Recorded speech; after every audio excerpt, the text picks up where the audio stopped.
Chapter 1. The Invitation.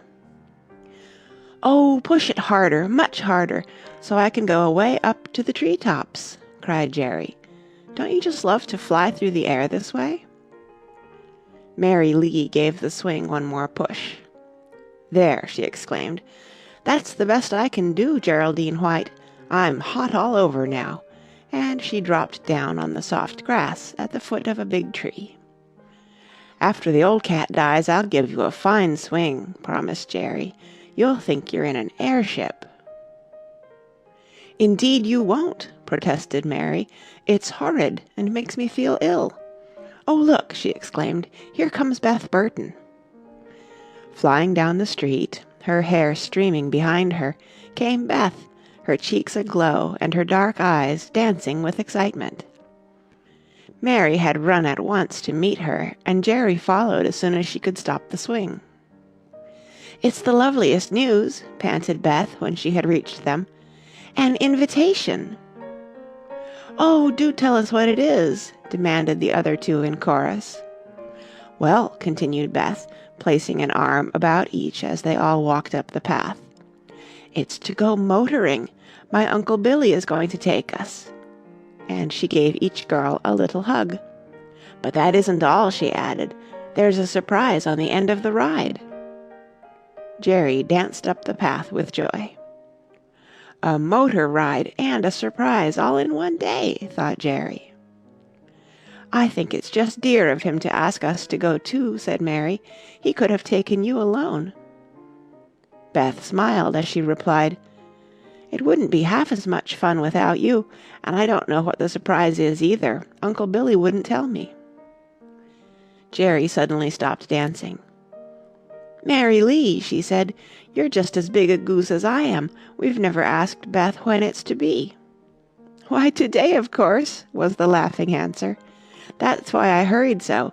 We'll stop for you both at 11 o'clock, and Uncle Billy says he'll bring us all back safely by 6 o'clock tonight. I do hope your mothers will allow you to go." "Oh, mercy, I must hurry.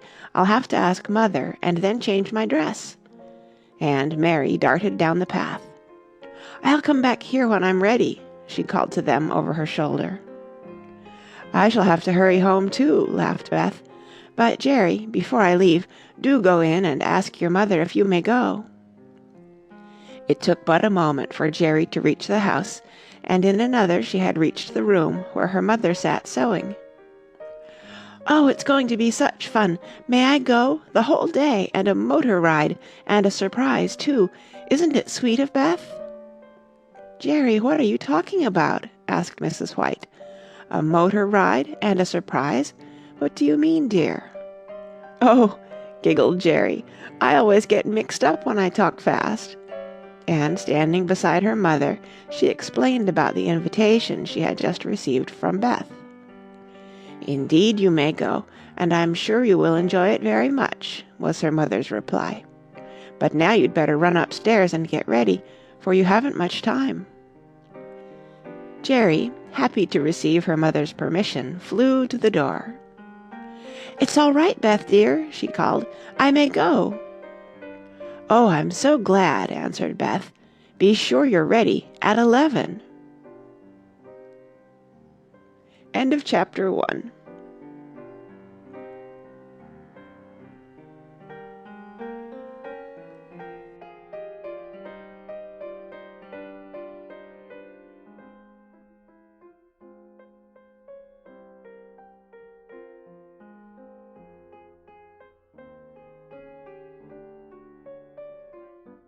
Chapter 2.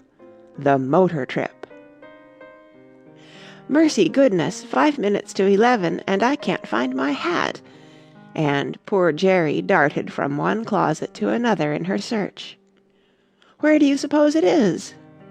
"It's just where you left it," answered Mary, who had arrived 10 minutes before, and had been helping Jerry to hunt for the missing hat. "Now stop running around, and try to think a minute." Jerry stood still and thought very hard. "Why, I believe it's in my hat box, you dear thing. Why didn't you tell me to do that before?" And Jerry darted up the stairs to her room, and in another minute called out, "Yes, here it is, safe and sound," at which Mary burst into laughter. "Honk, honk," sounded from without. "Here they are! Here they come!" and both girls flew to meet Beth, who had just stepped out of the car as it stopped before the house. Mrs. White followed the girls down the path, and Uncle Billy smilingly promised her to have the girls home before dark. "Jerry, you sit in front for a while with Uncle Billy," suggested Beth. "I think it will be nice if we take turns riding beside him." "Fine idea," laughed Uncle Billy. "Then I can get acquainted with all of you." Jerry climbed in the front seat while Mary and Beth sat in the wide seat behind, with a large wicker lunch basket on the floor before them. "Goodbye," they called as the car started, and Mrs. White waved her handkerchief until they were out of sight. It was the beautiful month of September, and the leaves were turning to red and gold. The air was soft and cool against their faces, and the sky was dotted here and there with tiny white clouds that looked like little ships sailing on an ocean of blue.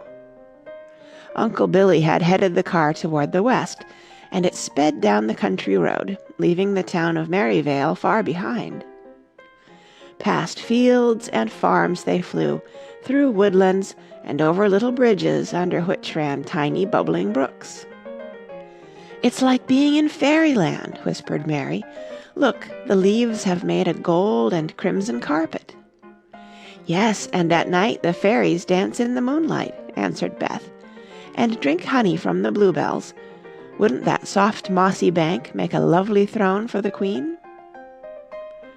"What are you two talking about?" demanded Jerry, turning around in her seat and facing them. "I don't believe you know that Beth's Uncle Billy let me drive this car for a long way, and he hardly helped at all." "Well, I should say we didn't, or we'd have been scared to death," laughed Beth. "Well, it's not half as dangerous as driving an airship, and I'm going to do that someday. I'd love to go away up above the clouds." "And talk to the man in the moon, I suppose," teased Mary. "That would be fun if you didn't have any engine trouble," chuckled Uncle Billy, joining in the fun. "What's engine trouble?" demanded Jerry. "Do you mean something happening to the works of it?" "That's it," declared Uncle Billy, "and when it happens, down you come, faster than even you would like." "Just down right side up or head over heels?" insisted Jerry. "Well, it needn't make any difference to you, because you're not going to do it, Geraldine White," interrupted Beth, looking at Mary, who hastened to agree with her. "Lots of times I've wished I were a boy," sighed Jerry. "Nobody ever seems to mind what they do." "What's the surprise, Uncle Billy?" asked Beth. "Why are you stopping?" "I don't know myself," said Uncle Billy, with a frown on his forehead, as the car gradually came to a stop. "But I'll have to find out." "Whatever's the matter?" cried Jerry. "Do you think we're having engine trouble?" And she hopped out and stood by the roadside gazing at the car. "Nothing so easy as that," answered Uncle Billy in great disgust. "It's gas. We have run out of it. Looks as though they didn't fill up the tank in the garage before we started, as I told them to do." "Gasoline!" gasped Beth. "And that's what makes it go." End of chapter 2.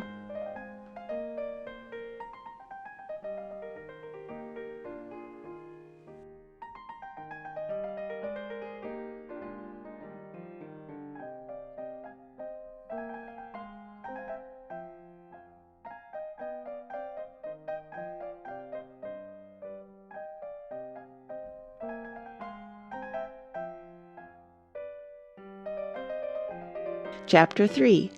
The Picnic Lunch. "Oh, cheer up," said Uncle Billy in his jolly way. "Some one will be along before a great while, and we'll all drive to the nearest town with them." Beth stood up on the seat and clapped her hands.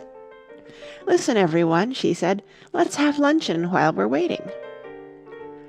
All were delighted with her plan, and in less time than it takes to tell it, The basket was lifted out of the car, and in the shade of a large tree close by, the little party made merry over the dainty sandwiches and iced lemonade.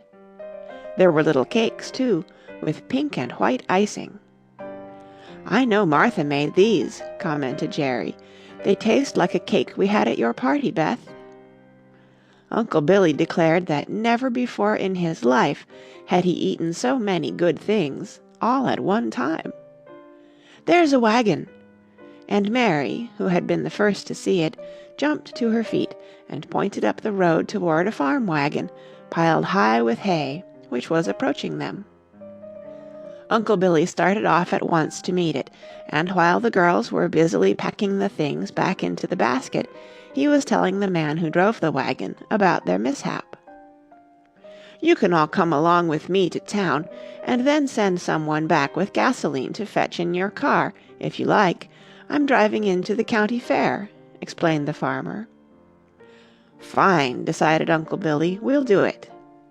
So in great haste, the girls were soon swung up, one by one, to the top of the hay. Then Uncle Billy climbed on. "All aboard!" he shouted, and at the word the farmer started his team. As the wagon bumped and swayed along the road, the girls held hands to keep from sliding off. End of chapter 3.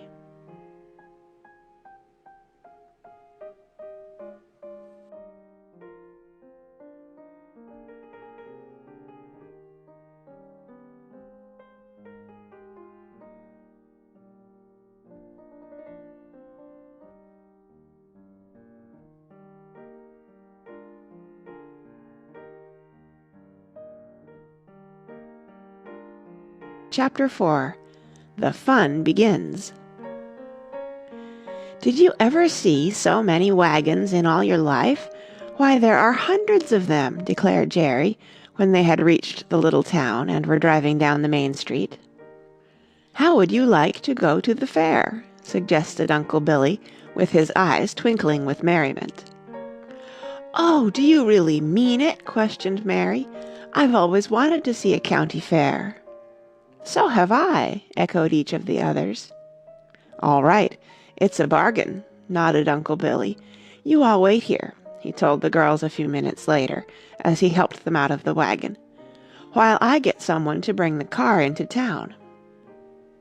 He left the girls chatting together in great excitement over the unexpected treat, and when he returned there were a great many questions to answer as he led the way toward the great entrance gate.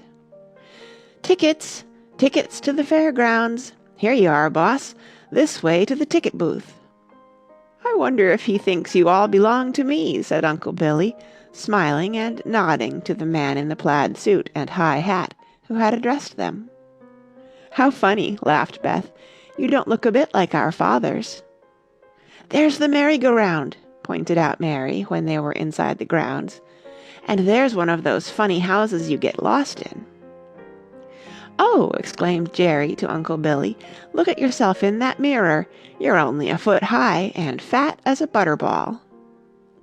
The three girls laughed until they cried as Uncle Billy bowed and smiled at himself before the mystic mirror that made the tallest person seem short and squatty. "Let's ride on the merry-go-round," proposed Beth. "It's almost ready to start." "Jump aboard," ordered her uncle. "I'll see to the tickets." Jerry had at once chosen a very wild-looking lion to ride upon, but Mary and Beth decided on two beautiful white horses that rode up and down on the iron rods that ran through their wooden bodies, as the platform circled about. The music was a jolly tune that the girls had heard before, so they laughed and sang and waved each time to Uncle Billy as they sped past him. When the ride was over, they walked to the other side of the grounds, where a great crowd had gathered. "What is it?" asked Jerry. "What is the fun about?" For everyone seemed to be laughing. Uncle Billy soon found a place for the girls near the inner circle, and to their great surprise they saw a number of boys trying to catch some very shiny little black pigs within a small enclosure. The crowd roared with delight whenever a pig would slip through the fingers of the boy trying to catch him. "What makes them so shiny?" asked Beth, "and why do they want to catch them?" "Why, grease makes them shiny," replied Uncle Billy, "and the boy who is clever enough to catch one gets the pig or a prize." "I do hope that boy with the red hair and freckles will catch his," whispered Mary. "He looks just like a boy I know." "Oh, I know whom you mean. Reddy," said Jerry with a smile. "Isn't it dreadful the way those pigs squeal?" And Beth put her hands over her ears to shut out the sound.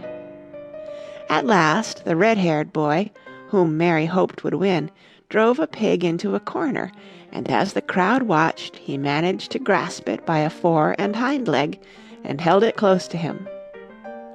"Now I've got you, you little rascal," he cried, and the crowd cheered as the little black pig wriggled in his arms, and tried in vain to get away. The boy was now shown a number of prizes from which to choose. He selected a silver watch and chain, with which he started off as proud as a peacock. "You brought him good luck, wishing that he would win," said Beth to Mary, as they turned to go. End of chapter 4.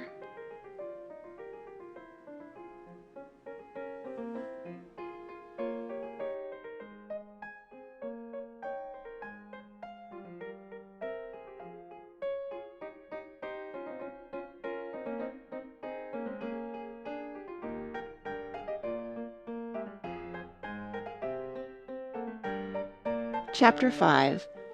The Greased Pole. "Did you ever see such large tomatoes?" exclaimed Jerry, pointing to a booth where some prize vegetables were being exhibited. "I'm glad you like them," said a fat, smiling old woman who was standing near them, "for I grew them myself, and they're prize winners." "Oh, I don't see how you ever did it," declared Jerry. "I had a garden once, and most everything died but the weeds." "Well, my dear, wasn't that just too bad? Perhaps you forgot to water the plants. It's a bit of care every day that brings them along." And she patted Jerry's rosy cheeks. "I guess the poor things starved to death," thought Jerry as she joined the others, "for I'm sure I often forgot them." "What an enormous pumpkin, Uncle Billy! Do you think it's real?" asked Beth, as they stopped before a large display of them. "Yes, of course it's real," he assured her, "and just think of all the good pies it will make." "I wonder if Cinderella's chariot was as big a pumpkin as that," mused Mary. "What are those funny-looking poles over there, with cross pieces at the top?" Jerry exclaimed. "There's a boy trying to climb up one of them." "Let's go over and see," suggested one of the others, so they made their way over and joined the crowd about the two poles, and were soon watching the boys who tried to climb up to secure the presents hanging from the cross pieces. "I believe they are greased to be slippery like the pigs were," remarked Mary. "They are," Uncle Billy replied. "It's a game brought over from France." It did seem for a while that not one of the boys would ever succeed in reaching the top. They would climb up a short way and then slide back, while the crowd laughed and cheered. Finally, a long-legged boy twisted himself around one of the poles, and with funny, quick motions, worked his way up near the top. "Oh, I do hope he gets there," whispered Jerry, under her breath as the boy had almost reached the top. "His clothes look so ragged and poor." "He's up!" shouted the crowd. "What's he going to take?" The boy now had one arm thrown about the crosspiece, and was looking at all the different things he had to choose from. "Take your time, sonny. Look them all over first," called out a good-natured man in the crowd below. But the boy was quick to decide, and slid a shining pair of skates from off the pole across his shoulders. "They'll come in handy before very long," he told the crowd with a laugh as he came down the pole. "Good for you, Spider!" called out his boy friends, running up to admire the fine new skates which he was proud to show. "What a horrid name," commented Beth. "But I'm glad he won." End of chapter 5.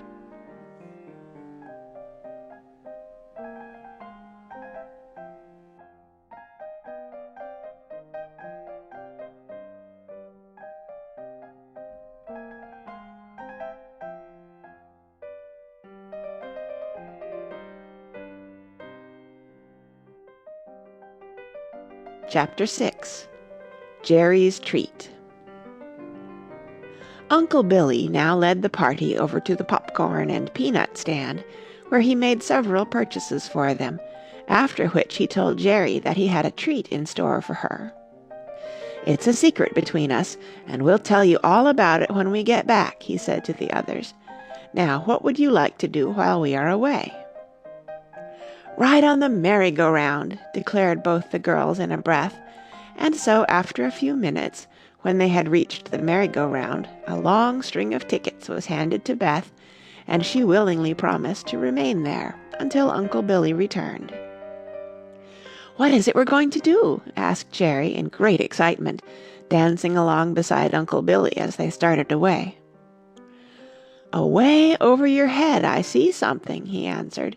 "Something round like a ball, with a basket hanging beneath it. Can you guess what it is?" "Oh, do stop teasing," pleaded Jerry, "and tell me." "It's a balloon," replied Uncle Billy. "Would you like to go up in it?" "Oh, yes," she answered, her eyes dancing with delight. "Will it sail away off?" "No, Jerry, it won't, or you wouldn't catch me going up in it. I'm going to look it all over first to find out if it's perfectly safe." "But suppose the rope should break," insisted Jerry as they hurried along. "We'd let the gas escape from the bag, and that would make the balloon sink slowly to the earth.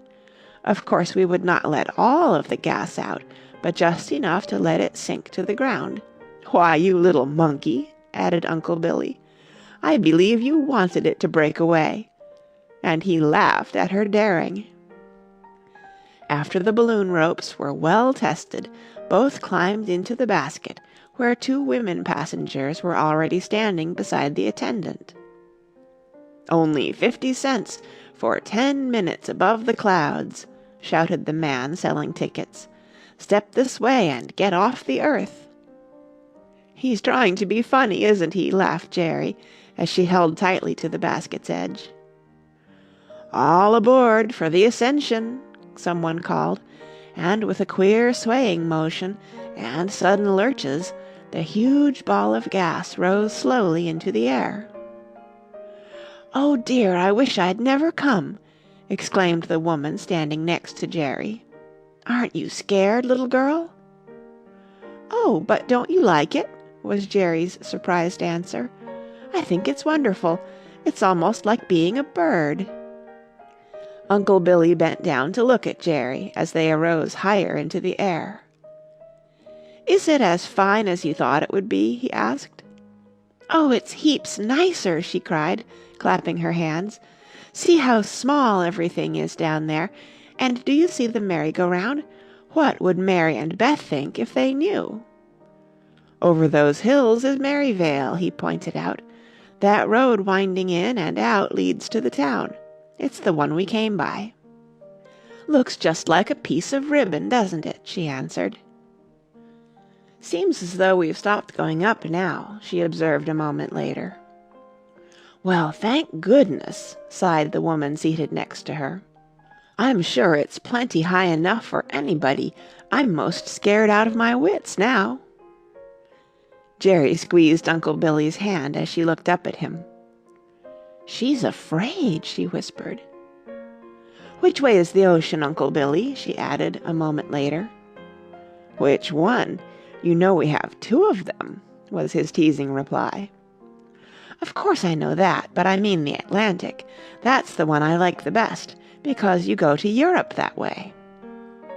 Uncle Billy then pointed his long arm toward the east. "Away, way over there," he said. My, but the world's an awfully big place, declared Jerry. And to think my doll, Togo-sen, has crossed an ocean, and I've never even seen one. When the 10 minutes had passed, the balloon commenced to descend. It's been a beautiful surprise, Uncle Billy. I'll never forget it, said Jerry. I thought it would make you happy, was his answer. End of chapter 6.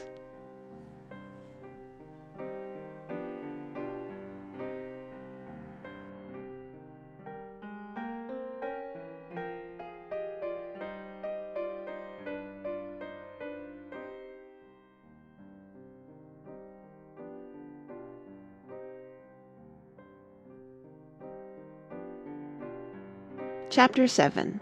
Uncle Billy's Story. Here they are, cried Beth, as Jerry and Uncle Billy came into view. We thought you'd never come, she reproved as they drew near. Where in the world have you two been? We haven't been anywhere in the world, laughed Jerry. We've been far above it. What are you talking about? Demanded Mary. Tell us this minute. Well, we've been ballooning, confessed Uncle Billy. The very idea, gasped Beth. Do you mean you dared to go up in one of those awful things? Well, I'm glad you didn't invite us to go, for we'd never have done it, declared Mary, as the others laughed. Take a chance on a beautiful doll, only 10 cents.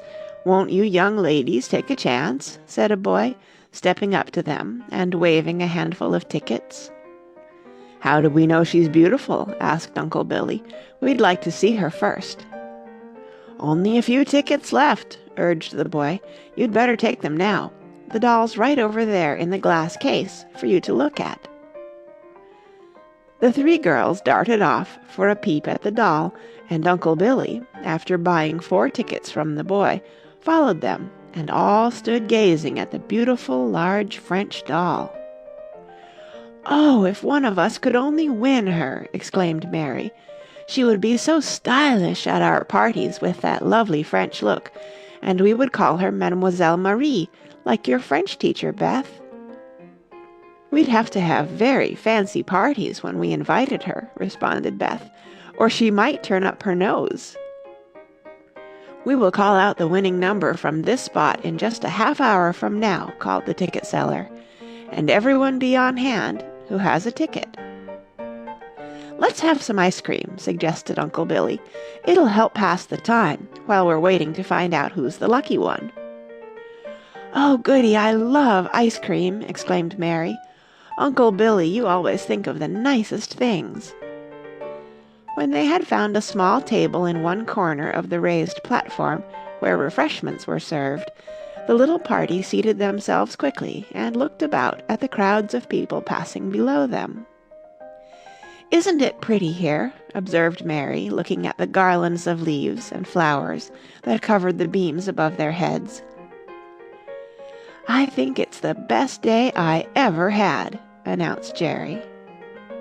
The band, almost hidden by palms and huge ferns, now struck up a lively tune, and Beth tapped her fingers on the table as she kept time with the music.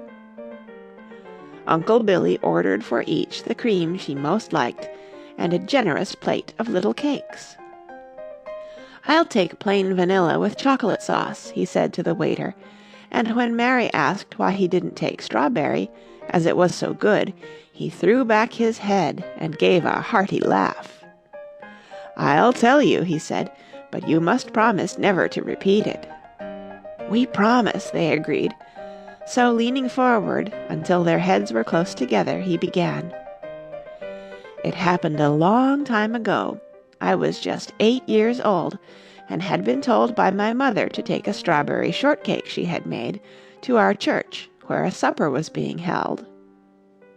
Here Uncle Billy paused and looked at each of the smiling faces before him. I'm afraid you're going to think I was a pretty bad little chap, he said. Oh, no, really we won't, they assured him. Do go on and tell us. Well, he continued, It was a long walk to the church, and after I had gone away, I sat down by the roadside to rest. Also, I was very fond of strawberries, so I just took a peep to see what it looked like. Then I took, just a little sample to see how it tasted, and didn't I smack my lips over it? And then I am ashamed to say what followed. Although I knew it was wrong, I ate more and more until a fourth of it was gone. Then what was I to do? I couldn't take it to the supper that way, so I decided to eat it all and hoped my mother wouldn't ask any questions when I got back home. "Oh," giggled Jerry, "did you do it?" "I almost did. There wasn't very much left when I started for home. My mother didn't say a word when she saw me, because, as she told me years later, she didn't have to ask any questions, for my face was covered with strawberry stains and little flecks of cream. Well, I went to bed early that night. I didn't feel any too well, and before long a real pain came and danced up and down inside me. Oh, wasn't I sorry I had eaten that cake! Mother came in then, and I felt better, well enough to tell her about it. I said then I'd never eat strawberries as long as I lived, and I never have." Jerry laughed until the tears rolled down her cheeks, and Mary said it always happened to her that way too when she did bad things. Beth thought how sweet it must have been to have a mother to comfort you, for her mother had died when she was just a tiny girl. "We must hurry now," said Uncle Billy, "if we want to hear the lucky number called." So off they started. End of chapter 7.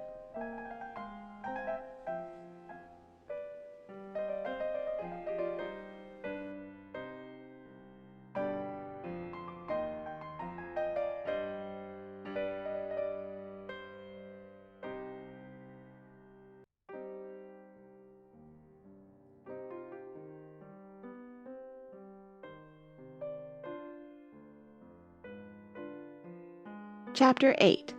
An Exciting Moment. "We're just in time," announced Mary, "and here comes the man who sold us the tickets."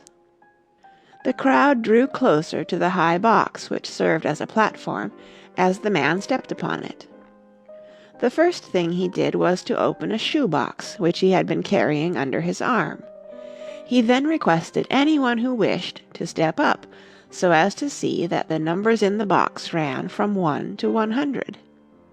Several people examined the slips in the box, and seemed satisfied that what he had told them was true.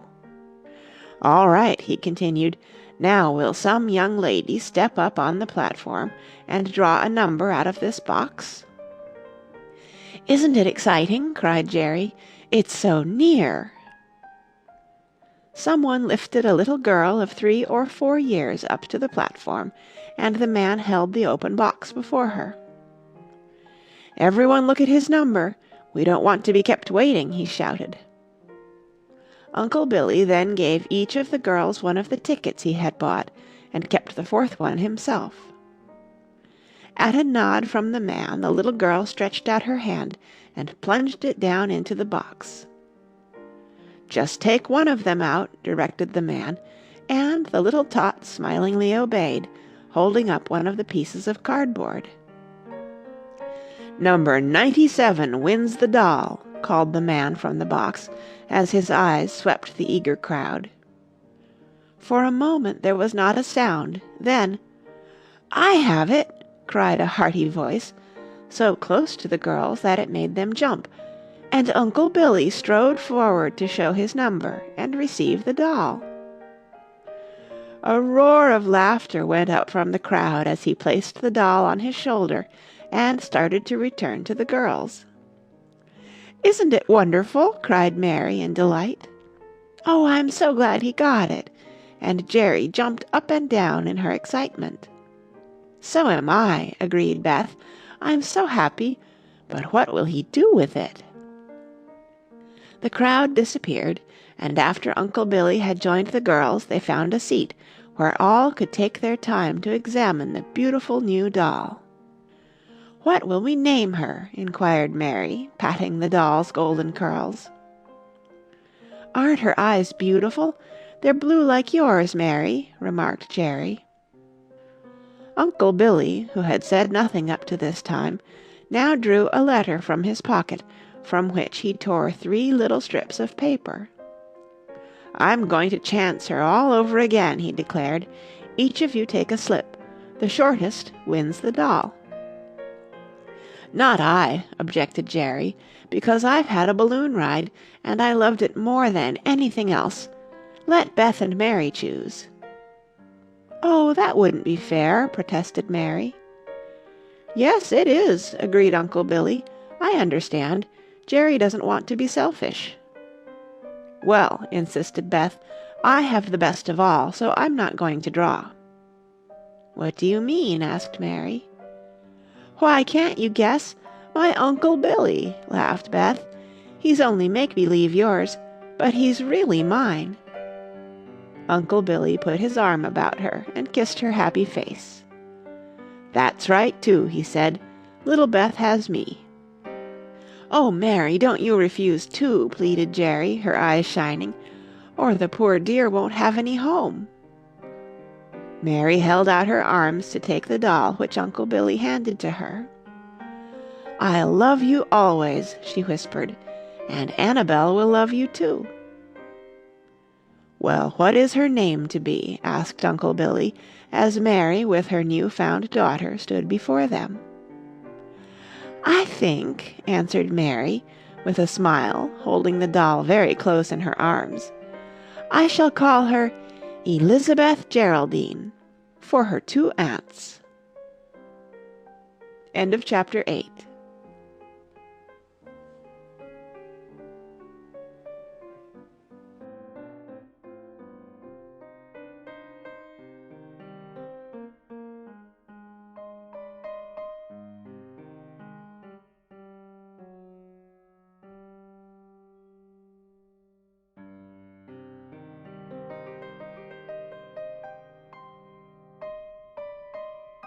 Chapter 9.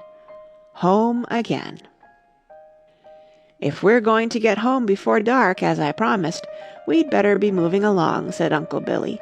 "I expect to find a man with our car outside the grounds."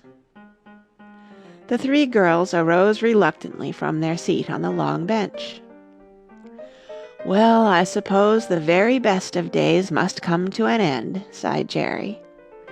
"Why, it hasn't ended yet," said Beth cheeringly. "We still have the long ride home, and you must sit in front, for I'm sure Mary and I will have our hands full to keep Elizabeth Geraldine from falling out." "Yes," agreed Mary, "for don't you remember how we lost poor Annabelle driving home from the party that day?" As Uncle Billy had planned, his car stood at the entrance gate, and he soon had the happy little party aboard. All the way home, Jerry talked gaily to Uncle Billy, telling him all about the merry times she had had with the others, and of her dog Patsy that she loved so well. "I must see him," declared Uncle Billy. "He must be a fine dog, from all that you say about him." Beth and Mary had many things to talk about. "Now we'll have to give a big party to introduce Elizabeth Geraldine to society," planned Beth. "Won't it be fun?" "We'll have to make new dresses for all the other children, so they'll look nice too. And of course I shall have to make some plainer clothes for her," said Mary, looking at Elizabeth Geraldine, "because it wouldn't do for her to look so stylish all the time. Oh, Beth," she suddenly added, "it was just dear of you and Jerry to want me to have her. I'll never, never forget it." "Where's the first stop?" asked Uncle Billy, when they had reached the town of Maryvale. "2 blocks down on this side," directed Beth. "Mary lives in the brown house next to the corner." "I don't know what to say," declared Mary a few moments later, as the car drew up before her door, "except that I've had a lovely time. It's been just like a fairy story," she laughed, "wishing for Elizabeth Geraldine and getting her." "Goodbye, dear," called out Beth and Jerry. "Goodbye, Uncle Billy," and Mary blew him a kiss from her fingertips as the car started away and he waved to her. When they reached Jerry's home, she threw her arms about Beth. "Oh, I've just had the best time, and I'll never forget you, Uncle Billy. It's been a wonderful day." Beth, who had now taken the front seat, sat close to Uncle Billy as they sped toward home. "You're the very best uncle in the world," she told him. "We've all been happy, but I've been the happiest of all." "You always will be, Beth, because you have found out that the greatest joy is in doing for others." End of chapter 9, and the end of A Day at the County Fair.